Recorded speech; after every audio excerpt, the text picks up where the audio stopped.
Hello friends, എല്ലാവർക്കും എൻ്റെ ചാനലിലേക്ക് സ്വാഗതം. ഇന്ന് നമ്മൾ ചെറുപഴം വെച്ച് എങ്ങനെ അലുവ ഉണ്ടാക്കാമെന്ന് ഒന്ന് നോക്കിയാലോ. അലുവ ഉണ്ടാക്കാൻ വേണ്ടി ഞാൻ കുറച്ച് ചെറുപഴം എടുത്ത് വെച്ചിട്ടുണ്ട്. ഈ പഴം ഞാൻ മിക്സിയിൽ അരച്ചുകൊണ്ട് വന്നിട്ടുണ്ട്. ഞാനൊരു പാൻ എടുത്ത് ഗ്യാസ് കത്തിച്ച് വെച്ചിട്ടുണ്ട്. ഇതിലേക്ക് നമുക്ക് 1 സ്പൂൺ നെയ്യ് ഒഴിക്കാം. എന്നിട്ട് നമ്മൾ അരച്ചുകൊണ്ട് വന്ന ഈ പഴം ഇതിലേക്ക് ഇടുവാണേ.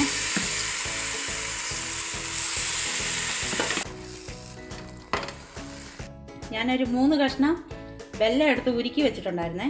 അത് നമ്മൾ ഇതിലേക്ക് ഒഴിക്കുവാണേ. വെല്ലം ഒഴിച്ചത് ഇതിൽ യോജിപ്പിച്ചിട്ടുണ്ട്. ഇനി നമുക്ക് കൈ വിടാതെ ഇത് ചെറിയ തീയിലിട്ട് ഇളക്കിക്കൊണ്ടിരിക്കണം.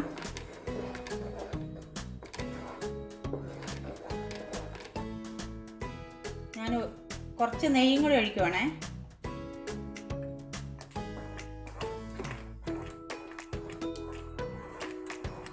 ഇതിലേക്ക് ഞാൻ കുറച്ച് അരിപ്പൊടി എടുത്ത് കലക്കി ഒഴിക്കുവാണേ.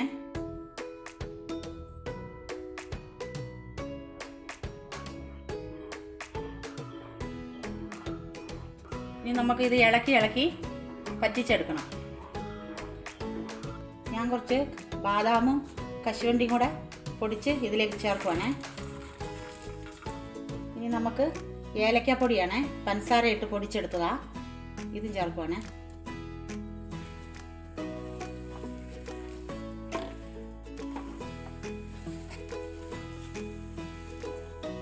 ഇത് ഇങ്ങനെ ഇളക്കുമ്പം നമ്മൾ പാത്രത്തിൽ നിന്ന് ഇങ്ങനെ വിട്ടു വരണം.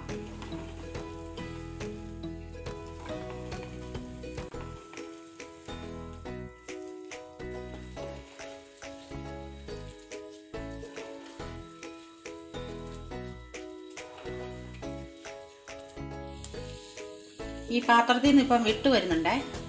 ഇത് നമുക്കൊരു സ്റ്റീൽ പാത്രം എടുത്ത് നെയ്യ് തൂത്ത് ഇത് നമുക്ക് ഇട്ട് വെക്കാം. ഇനി ഞാൻ സ്റ്റൗ ഓഫാക്കാവുകയാണേ. പാത്രത്തിൽ ഇട്ടിട്ടുണ്ട്. ഇത് നമുക്കൊന്ന് ലെവലാക്കി കൊടുക്കാം. പ്ലേറ്റിൽ ഞാൻ സെറ്റാക്കിയിട്ടുണ്ട്.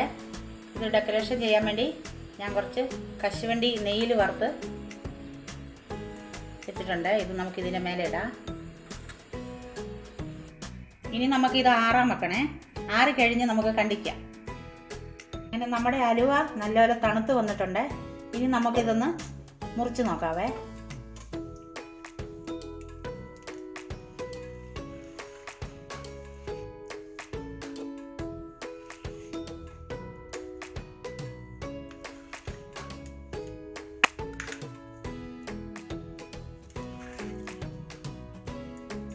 നമ്മുടെ അലുവ നന്നായി ആയിട്ടുണ്ട്. നമ്മുടെ അലുവ നല്ല സോഫ്റ്റ് ആയിട്ടുണ്ട്. നിങ്ങൾക്ക് ഇത് ഇഷ്ടമാകുമെന്ന് ഞങ്ങൾ വിചാരിക്കുന്നു. നിങ്ങൾക്ക് ഇഷ്ടമായാൽ ഞങ്ങൾക്ക് ലൈക്കും ഷെയറും സബ്സ്ക്രൈബ് ചെയ്യാനും മറക്കല്ലേ. എല്ലാവർക്കും നന്ദി.